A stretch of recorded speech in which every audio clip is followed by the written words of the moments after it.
Sīnepju graudiņš, vārds katrai dienai. Tev jāpiedzimst no augšienes. Šodienas rakstu vieta. Kas no miesas dzimis ir miesa, un kas no gara dzimis ir gars. Nebrīnies, ka es tev, Nikodēm, esmu sacījis, tev jāpiedzimst no augšienes. Jāņa evaņģēlijas 3. nodaļa, 6. un 7. pants. Šodienas pārdomas. Nikodēms bija ticīgs un ietekmīgs vīrs, kura dzīvē viss šķita sakārtots, gan attiecības ar Dievu, gan ar cilvēkiem. Taču saruna ar Jēzu apgrieza visu tik labi sakārtoto Nikodēma pasauli kājām gaisā. Jēzus teica: patiesi, patiesi es tev saku, ja cilvēks nepiedzims no augšienes, neredzēt tam Dieva valstības. Nikodēms neko nebija palaidis garām. Vienkārši caur Jēzus Kristus upuri pie krusta cilvēcei tika pavērtas durvis atpakaļ uz vienotību ar radītāju, kuru sākotnēji baudīja Ādams un Ieva.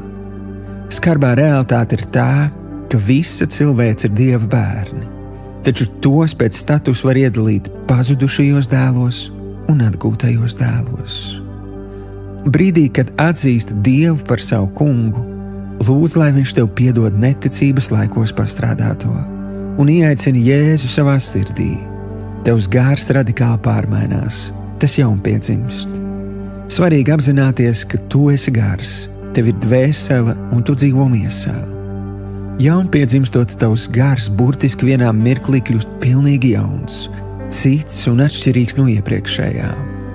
Tas savienojas ar Dievu, lai būtu ciešā sadraudzībā ar mīlošo debesu Tēvu, un nekas jūs nekad vairs nespēs šķirt. Šodienas lūkšana. Mīļais debesu Tēvs, es atzīstu tavu dēlu Jēzu Kristu par savu kungu. Piedod man manus grēkus un ienāc manā sirdī.